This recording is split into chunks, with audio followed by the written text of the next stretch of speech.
8, 7, 6, 5, 4, 3, 2, 1.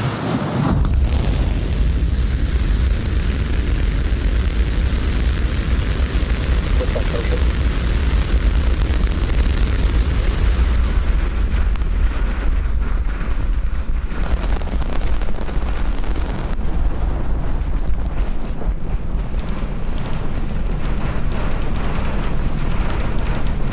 Vehicle is pitching downrange. Booster Raptor chamber pressure is nominal.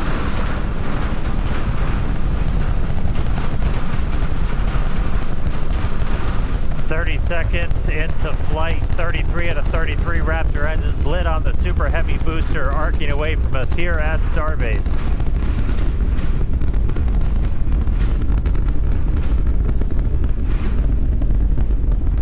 Coming up on max Q, maximum aerodynamic pressure, which again for this flight is going to be higher than it has been on any of our previous Starship flights.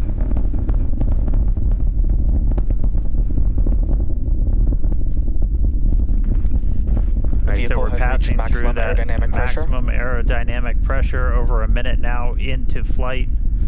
Still seeing 33 out of 33 Raptor engines lit and burning. Our next major moment's going to be coming up in just a little over a minute from now, when we're going to get to hot staging. We're going to shut down all but 5 of those engines on the booster. It's our version of MECO. Most engines cut off. And then we're going to ignite the 6 engines on the ship while it is still attached, to do that separation. As a reminder, we try to do a directional flip, so when you watch on your screen, we're hopefully going to be sending that booster towards the bottom of the frame. For the booster itself, it's like doing a flip up. It'll go towards the bottom of your frame. We do that by lighting the engines in a slightly staggered sequence.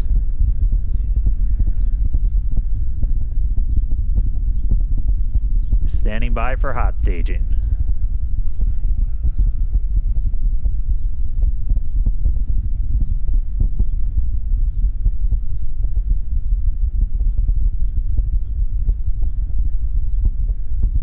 All but 5 engines down. Cutoff.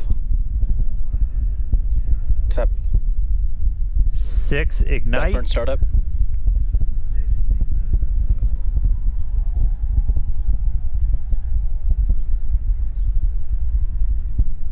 And the booster now doing its boost back burn. It looks like we lit all 33 initially. Now we're down to 13. We're seeing 6 out of 6 Raptors lit on the ship.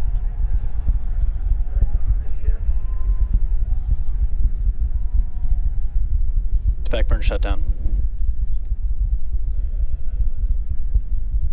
And boost back burn shut down. So it looks like we were able to get through the boost back burn this time around. That was one of the key objectives we didn't have on the last flight. And we've got 6 engines lit on the ship. All right, so that's the first of 2 burns that the booster is going to be doing to kind of send it back towards us. It's going to be landing a couple of miles offshore from Starbase, hopefully. We're going to try and get it all the way down to do a landing burn, where we're going to use those 13 center engines. They're going to ignite. That's what's going to really bleed off all that velocity that it's built up. And it'll eventually, hopefully, transition to 5 engines to kind of fine-tune its path in, and then all the way down to 3 for the remaining bit. All right, we've got a couple of minutes to go until we get there. So booster's going to coast for a little bit. Ship still seeing 6 out of 6 Raptor engines lit. 4 minutes into the flight. Ship's got about 4 minutes left. Getting some killer views. Kate, Nate, how was the view from down there? It was incredible. I mean, it just shot off the pad, and seeing all the crowd now running back inside to take views on the screen here, it was amazing. Yeah, one of these days I'm gonna learn to not stare at the engines, because now I have a bright blob in my vision. Right. Now, speaking of vision, we could see both stages there on your screen. Starship's second stage is still firing its engines. You can follow along with that with the GUI down on the bottom right-hand side of your screen. Still following the planned flight path as well. Beautiful views of planet Earth there behind the ship. That's right, and we're actually getting a live shot off the booster right now, an onboard camera.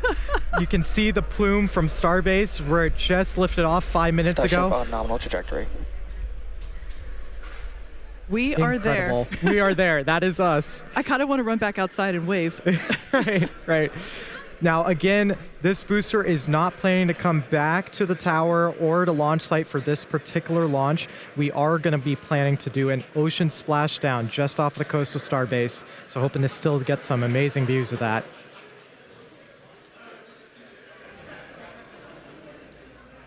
Pretty awesome to see the Raptor engines there on the left-hand side of your screen. We can actually see the plume there of those center Raptors. Those are the sea level ones, as well as the vacuum Raptors are the three on the larger ones on the outer radius.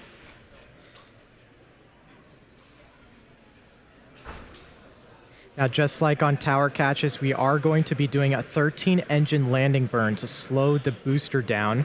Hopefully we can get a live camera of the booster right now as we're going into that phase.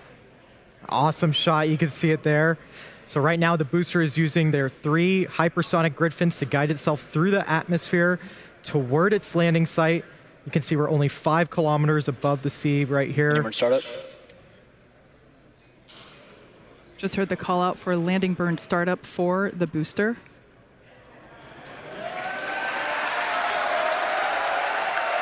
I have a feeling the crowd's about to go wild here.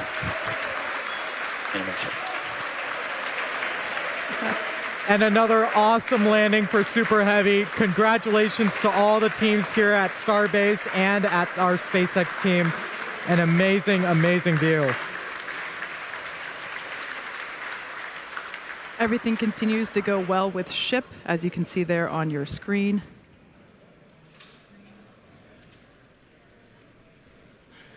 Yeah, we've got about a minute left with the ship engines on. Just looking at the booster real quick, it didn't look like we lit all 13 engines that we were planning for that initial landing burn. We were targeting a softer splashdown, and as you saw, it came in with quite a bit of velocity still. So landing velocity did look a little bit high, but really cool to make it all the way back this time to that landing burn. We'll dig in, figure out how to turn on all those engines, and then get to a full landing soon.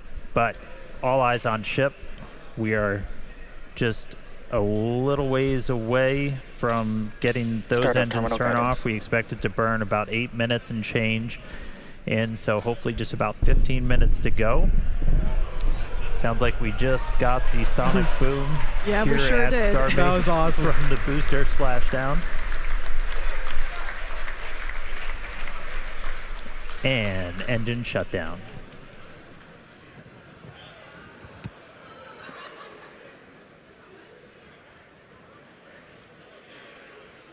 All right, Starship 6 Raptor engines have successfully shut down. Nominal orbit insertion.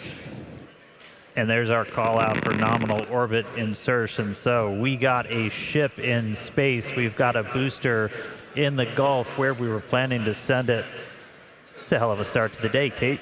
Yeah, it sure is. All of our colleagues here are filing in through the doors. A lot of people wanted to stay outside and hear the boom. And so it's pretty great to see a ship in space, and everybody's super excited down here. That's right. And as guaranteed, it has been an awesome day so far. All this action in just 9 minutes now.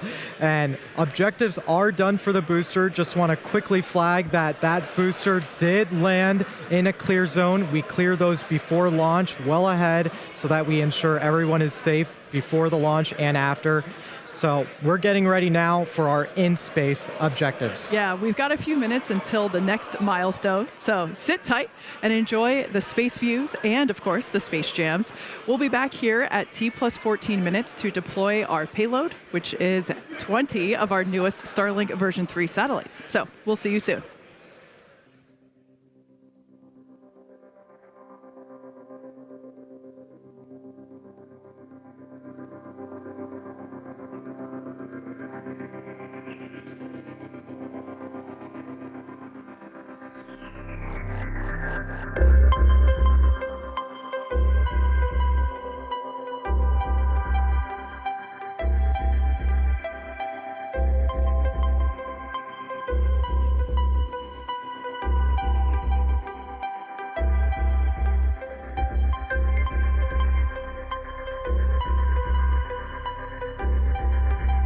Ship FTS is saved.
Welcome back. If you're just joining us, we're getting ready to deploy 20 Starlink version 3 satellites. That will get underway after we open the payload door in just about a minute.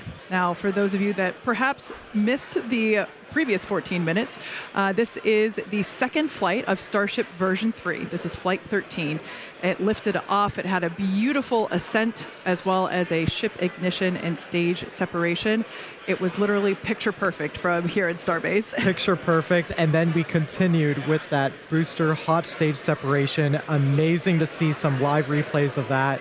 And, of course, the booster performing its own boost back and landing. Yeah. Ship continued for about 8 minutes with all 6 of its engines and made it to second engine cutoff, where we heard good orbital insertion, and we've been coasting in space for the last few minutes. Now we're getting ready to deploy our very first real Starlink version 3 satellites. The door will be opening here in just about 6 seconds from now. Now, we won't have the same views as we did on Flight 12 of our payload. We don't have those cameras on board these Starship version 3s. That was a Dodger Dog exclusive, but we will be able to see them deploy from the ship.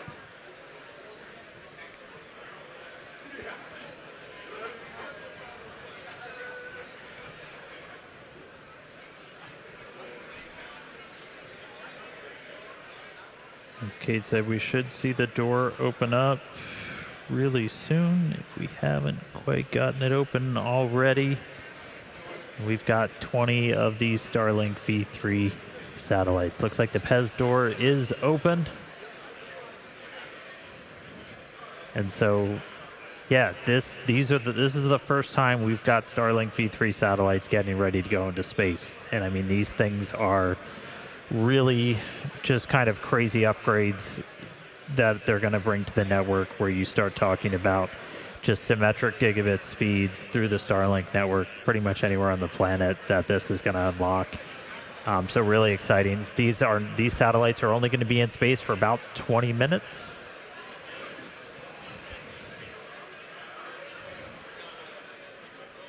Sorry about that. These will only be in space for about 20 minutes as they're on the same suborbital trajectory as Starship itself.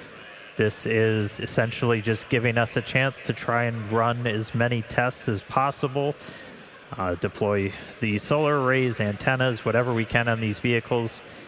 We are intentionally being a little scrappy with it. They might be playing some bumper cars once they're out of the door, but we are looking to get these deployed over the next couple of minutes. In the meantime, they're getting ready to also do the Raptor in-space relight. Listening to a little bit of conversation on that, but we are currently tracking to do it. I'll give you some updates if we hear otherwise. And there you go. You can see our first Starlink V3 getting deployed out of Starship. Huge milestone for the team out here. Yeah, the crowd is definitely hyped about this. We could see these Starlink V3s continuing to pop out with deployment assisted by the PEZ dispenser. Now, this version of Starship is built to deploy up to 60 of these more advanced Starlink version 3 satellites. Each V3 is designed to offer 1 terabit per second of downlink capacity. Now, let's put that into Falcon 9 terms real quick. A Starship launch with V3 satellites will launch 20 times the capacity into the constellation as a single launch of V2 satellites on Falcon 9. Just incredible. And anybody that follows Starship, you know that the views that we're being treated to right now, the views we get during those re-entries, that's made possible by Starlink. It's given us just this unprecedented look into Starship as it's flying through space, hurtling through the atmosphere. It's powering the dozens of cameras we have on board. It's giving us real-time data on every system that's telemetered on board that vehicle in real time. We use the exact same constellation to power all of our cameras that we have out in the field here in the Indian Ocean. So really powerful technology for just connecting you no matter where the heck you are on the planet, off the planet. So thank you, Starlink, for letting me watch this stuff as we fly through space. It's pretty awesome. We get about 240 megabits per second of data rate off Starship, which everybody in the spaceflight community knows that's pretty insane when you're usually dealing with single digits on some of the older systems. So gives you a lot of insight, gives you a lot of ability to just rapidly iterate, know what the heck happened when things go wrong. But looks like we're seeing some more satellites get out the door. We do have cameras on some of them.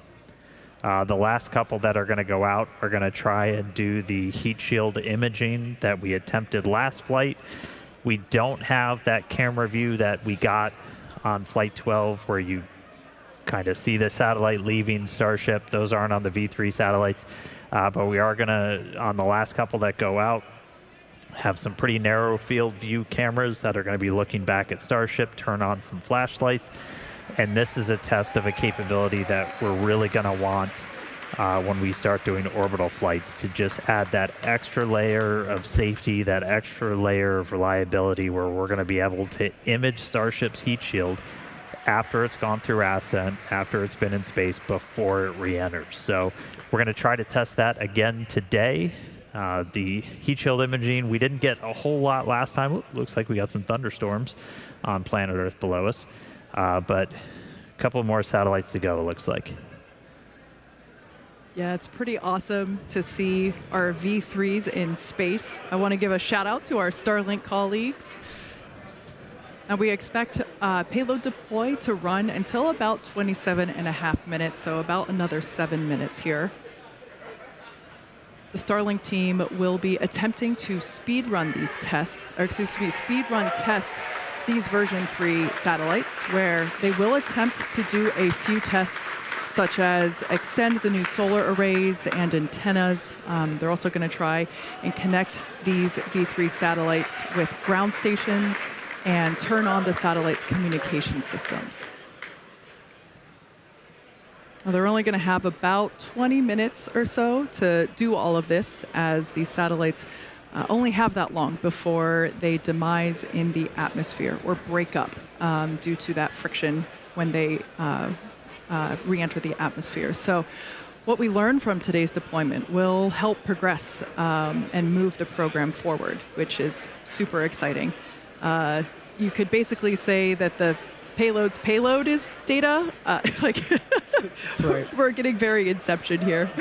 Now, in addition to those tests for Starlink, for the Starlink team, as Dan mentioned, 6 of the satellites have been modified with engineering cameras to help scan Starship's heat shield. That will help inform our analysis of Starship's readiness for future catch returns back here at our launch site. So for those that might be unfamiliar, we are currently capable of catching our Super Heavy booster, and we've done that a couple of times. We have not yet attempted to catch our second stage or ship, and so that is going to be a very exciting milestone when that day comes. For sure, and we're building up to it with today's tests. We are still planning to do our water splashdown in the Indian Ocean, so stay tuned for that. That's only about 40 minutes away. But still, in space, we keep on deploying our Starlink satellites. Again, these are our V3 version of our Starlink satellites, a whole host of added capabilities to our version 2 that's currently in orbit.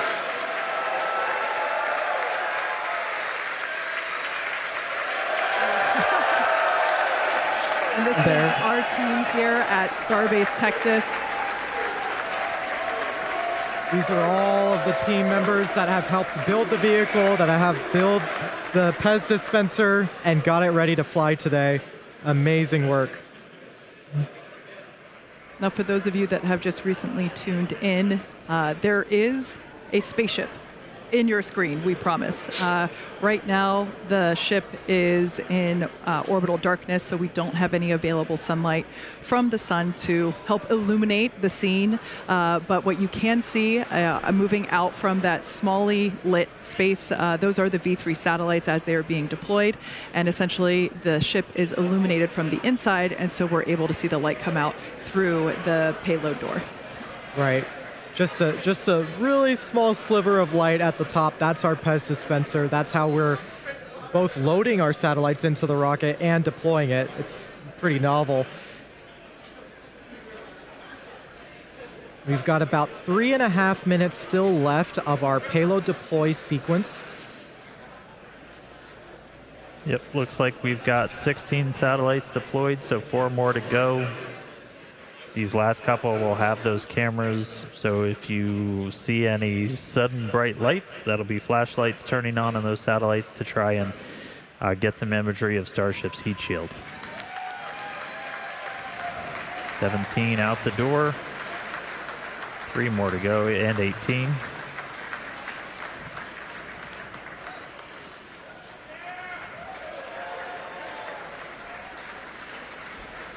All right, and while we wait for these last 2, we did confirm we are still go for our Raptor relight demonstration a little bit later in the flight today, so we will be looking to relight one of those Raptor engines on ship.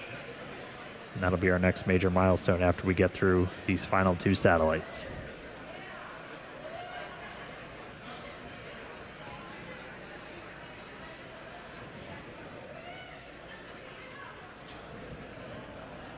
Just at 25 minutes into our flight, it's crazy to think that we're already screaming at 27,000 kilometers an hour, 200 kilometers above the ocean surface. Amazing. Yeah.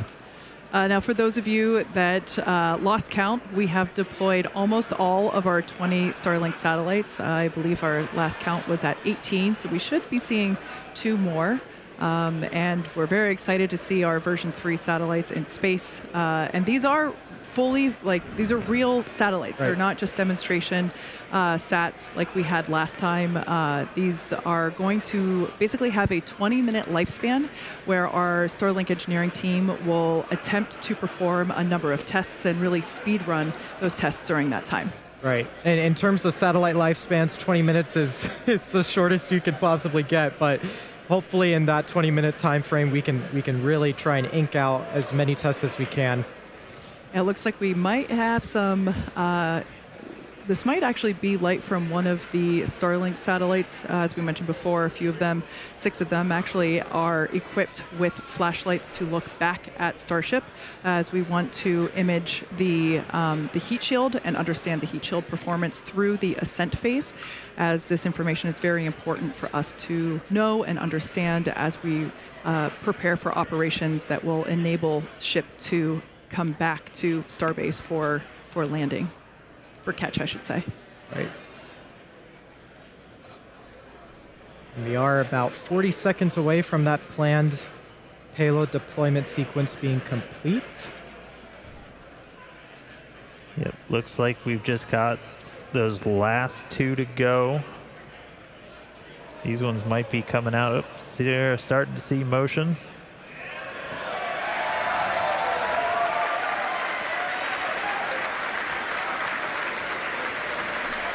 19 out the door, 1 more.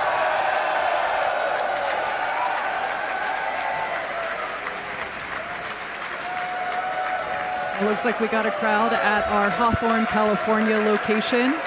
Some colleagues gathering outside of mission control there as well. That marks, if I'm not mistaken, our 20th. So our payload deploy sequence is now complete.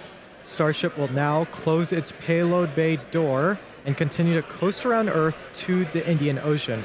Still a lot of major events to come today, including our Raptor relight burn at T plus 38 minutes, 58 seconds, followed by atmospheric re-entry, where the heat shield will be put to test, and eventually our splashdown. So with that, we're gonna go ahead and go on to another quick coast. Yeah, so sit tight, enjoy the views, and of course some more space jams, and we will come back here at T plus 37 minutes for our Raptor engine relight and of course Starship re-entry.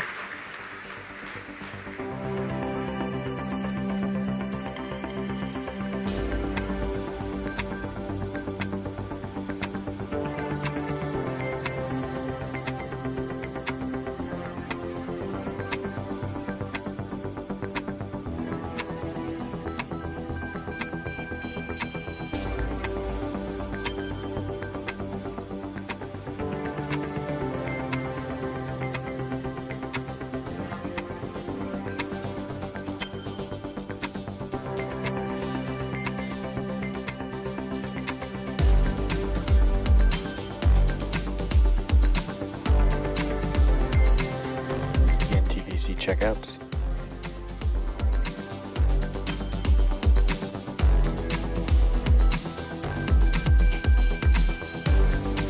DVC checkouts complete.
Welcome back once again to the Flight 13 webcast.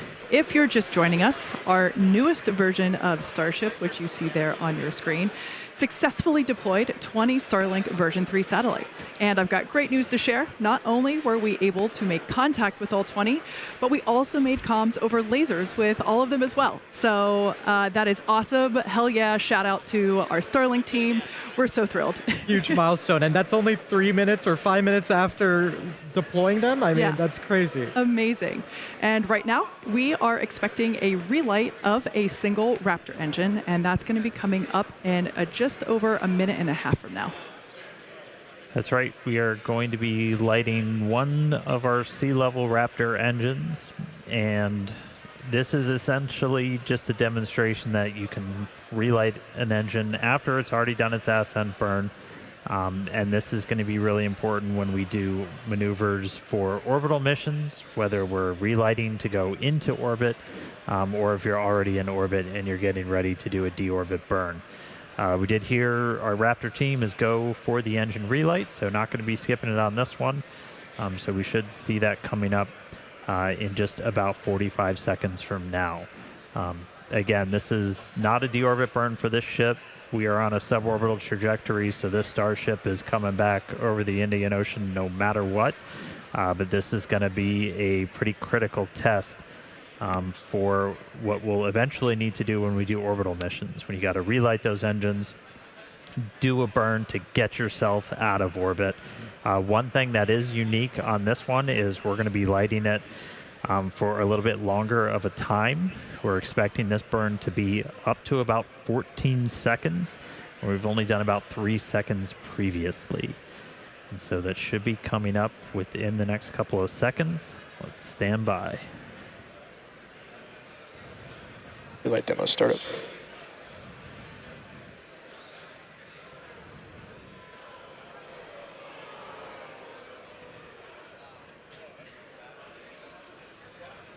You see a relight there on your screen. Wow. And confirmation over the net. Relight shutdown. The burn has ended. Congrats to the team on this milestone. I mean, it's crazy to see how we can maneuver in space, and just another icing on the cake for today's mission. So we're going to be taking another quick break. We'll be back in a couple of minutes before re-entry, which is targeted for about T plus 47 minutes. So we'll see you soon.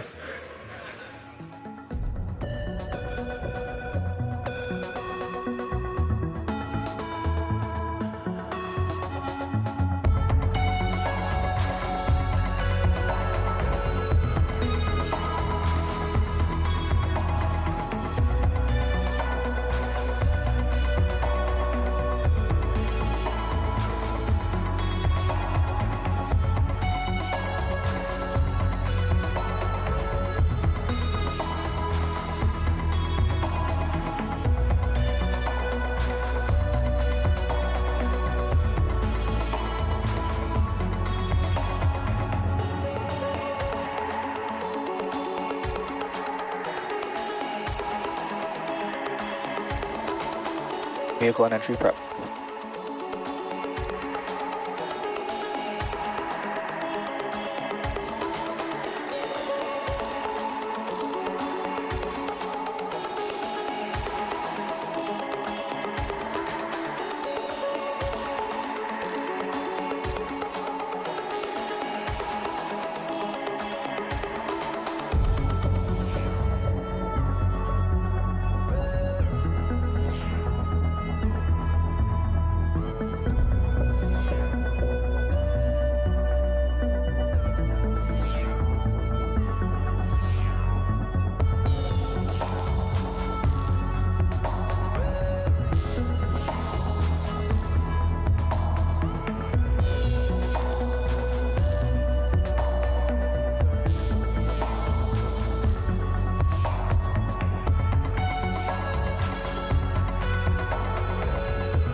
Starship is starting entry. Good attitude for entry.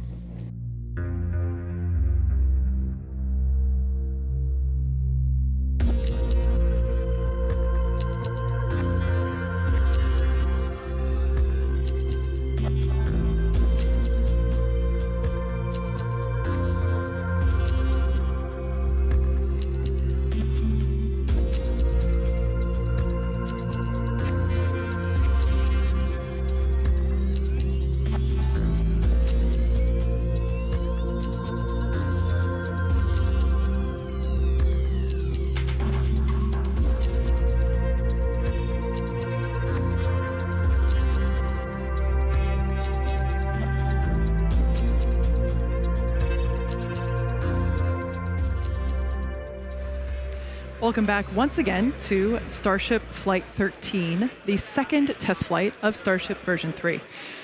As you can see by these pretty cool views on your screen, the ship is currently re-entering the Earth's atmosphere. Now, we probably have some first-time viewers tuning in today, so let's talk about this phase. Right, so re-entry, it's a critical phase of flight, and we need information on how the ship's systems perform. So re-entry, you can see that speed in the bottom left-hand corner of your screen. We have to scrub all of that speed down so that way we can safely land. It's a lot of energy to be able to scrub down, and it's all the energy that we just used to launch the rocket as well. So Starlink will also help us gather as much data as possible, which is really the main reason why we do these flight tests, is to see how the ship performs in space and evaluate how it works. Starlink provides us with one more path to collect data to help us rapidly iterate Starship's design. Yeah, exactly. And if the ship manages to again make it all the way through re-entry, we'll collect valuable data on the spacecraft flying through the Earth's atmosphere, and it's doing so at hypersonic speeds, or more than 5 times the speed of sound.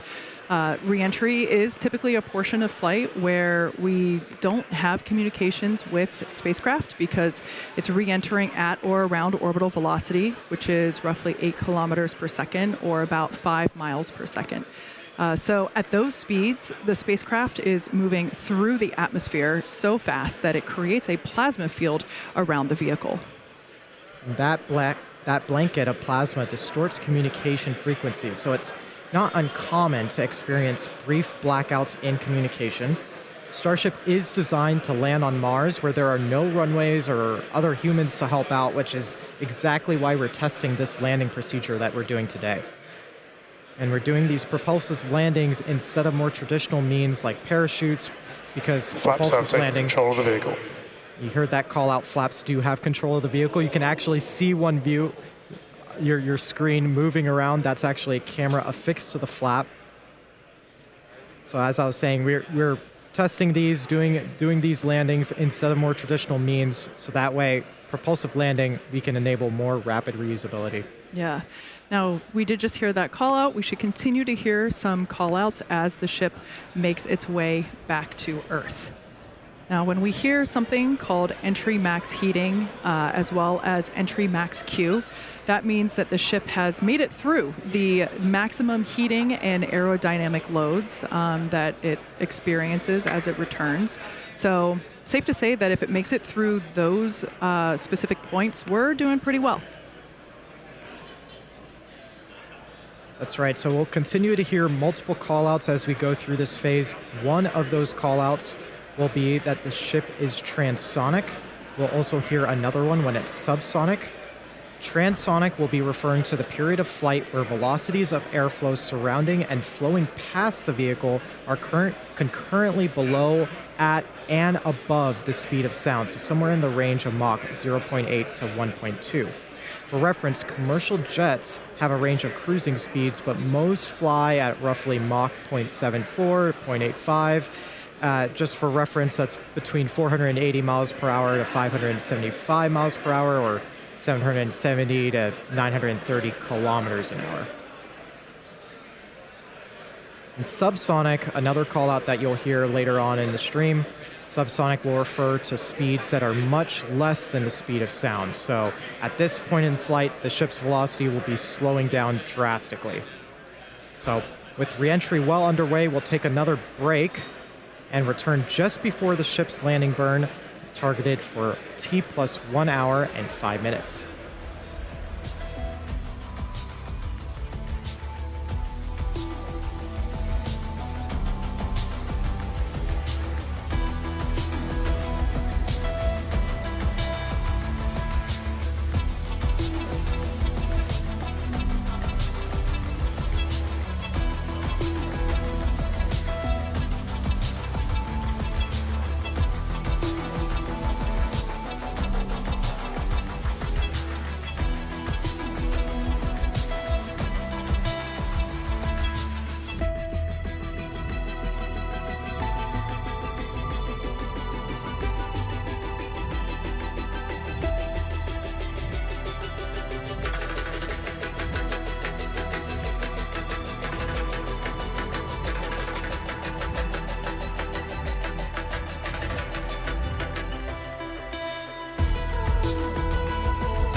Starship is leaving the peak heating phase of entry. External temperatures are coming down.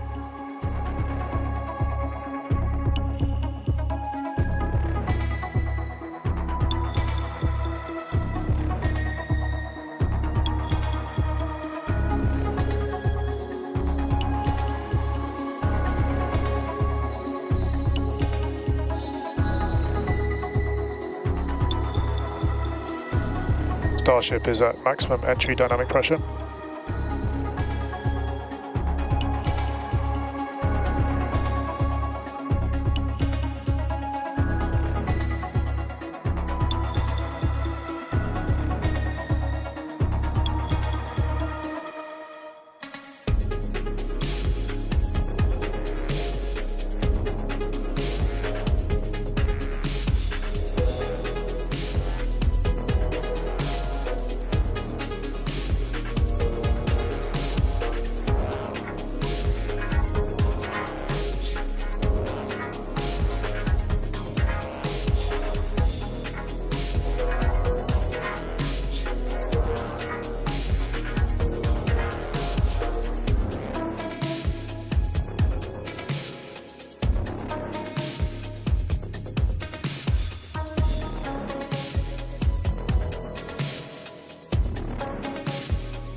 Starship is executing the swoosh maneuver.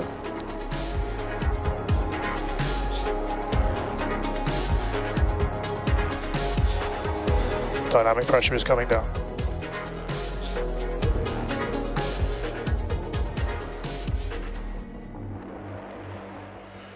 Welcome back one last time to Starship Flight 13, the second flight of Starship version 3. As you can see on your screen with crisp views from Starlink, the ship is currently re-entering the Earth's atmosphere over the Indian Ocean. And really for the last several minutes, we had some amazing Technicolor views. It really looked like it was made out of starlight. Now, we did hear on the nets just moments ago that we made it through max heating and max dynamic pressure, meaning that the vehicle temperature and speeds and pressure are all coming down, and we can see that in the bottom left-hand corner of your screen as that speed continues to decelerate. We're coming up to the ship landing burn. One of pretty much everybody's favorite part of Starship test flight days, and that's going to be coming up here in just about a minute or so. Yeah, just about a minute away. We're going to try and light all 3 Raptor sea level engines for this burn. We'll light 3, do the flip. We'll eventually go down to 2 as we get close down to the water, down mode to a final 1 engine before we hopefully execute a nice soft splashdown. We'll see if we've got our buoys and drones in range with the recovery team. They're going to be standing by to try and get some additional views of Starship's heat shield, which from kind of our initial looks, it did pretty well on the flight uphill, but we'll continue to dig through all the visual data as we get it. We didn't do any real stress tests or anything on this flight. We did do, you heard our landing Larsh flight controller call out. We were doing the swoosh maneuver. This is kind of the final maneuver that we plan to have Starships returning to Starbase do. That will essentially hook them out over the Gulf before coming in and over Tower 2. But about 10 seconds away, look for 3 Raptors, the 3 in the middle, to light up, do a flip. Let's see if we can get this thing in the water.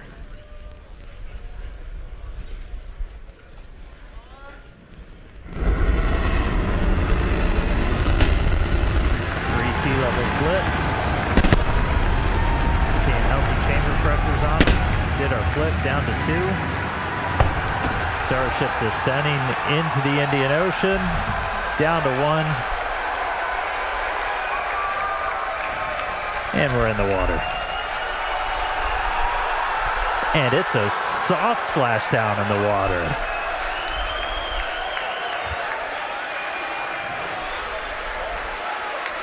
That is a first. That is the softest splashdown we have ever had with the Starship there in the Indian Ocean. It's bound to be an exciting day for our recovery team. I mean, that huge milestone to even get to soft splashdown, much less have the vehicle stay afloat. Yeah, I will. The teams are super hyped here. Got some crowd here at Starbase, Texas. Everyone's super excited. We never really get to see Starship floating so serenely in the Indian Ocean, so we're certainly enjoying these extended views. Like I said, we're really pumped about this. I want to check in with Tyler. Tyler, how is Hawthorne feeling about Lucky Flight 13? Hey, Kate, we are so excited about another successful Starship test flight and those gorgeous Starlink views that we had. And we can also confirm that we managed to make contact with all 20 of those V3 sats. So it's a massive day for us. So congratulations to everyone at the team at Starbase, for Starlink, everyone here and around the company who've contributed to the Starship program as we make progress again towards a multi-planetary future. So thank you everyone for tuning in. That's a goodbye from Hawthorne, and back to you guys at Starbase. Thanks so much, Tyler. Now, for anyone who perhaps missed the action, I suggest that you rewind the clock. Wow, look at that view of the Starship heat shield tiles. You can really see how the atmospheric re-entry, how it disperses the heat around the edge of the vehicle. I don't think we've seen quite that close before. Never. And honestly, however short-lived that ship standing, bobbing in the water is, that is insane data for our team. It's unbelievable that we were able to keep that ship afloat. Now, we promised maximum excitement, and Starship V3 delivered. Congratulations to all of our teammates at SpaceX and to everyone who supported the Starship program. And thank you to all of our future customers for your support. Yeah, as you could tell, the crowd really enjoyed that Nemo cam for a moment. We'd also like to thank the fine people of Cameron County, as well as the Coast Guard, the Federal Aviation Administration, and the Government of Mexico. The amazing views do not end, so be sure to follow SpaceX on X for updates and more of these exciting shots that we didn't get to feature on today's broadcast. And to get an inside real-time look at the teams bringing this incredible rocket to life, check out the latest episode of our documentary series, Starship. And of course, thanks to all of you for tuning in. And we're going to head back up to Dan for some additional thoughts. Yeah, I'm losing my mind right now. We are still getting views from on board the ship with it in the water. Like, we had tried in the past to do these splashdowns as softly as possible. We experimented with rolls. This is the first time we've put an intact Starship in the water. This is a dream scenario for the team that's trying to get this heat shield data. Normally you're working with a slightly charred Starship in the water, and now we have one intact. So the recovery team is moving in with their drones, and we are still getting views from Starship. It is sending these via Starlink from the other side of the world while it is floating in the water after flying through space. Like, this is just completely surreal right now. This is just a mountain of data that we're going to get back. This is going to be so critical for refining the heat shield, everything else. And the really good news is all of these views that we're seeing, you're looking at a pretty intact looking heat shield, which, as a reminder, we were flying at a significantly higher dynamic pressure, so putting way more stress on this vehicle on the way uphill. And it's sitting there in the water, and I mean, look at it. So I'm a little bit over the moon on this. I know a lot of our team is just fascinated in the control room behind me. I mean, everybody is psyched. Everyone's gathered around their computers looking at these close-ups that we're getting of these heat shield tiles. 18,000 of them.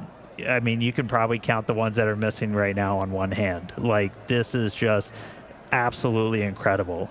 And the fact that, like, the cameras on board the ship are still sending back video is just a little bit surreal. So, wow. Lucky number 13. Hell of a flight for Starship. Get it all the way there in the water. Really great day for version 3. So, whew. All right. As Kate and Nate said, we're going to keep releasing more of this. Stay tuned. We've got some really cool stuff from some of the onboards that we caught. So keep following us on X at SpaceX. Whole bunch more cool imagery from launch, from the flight that's going to be coming out soon.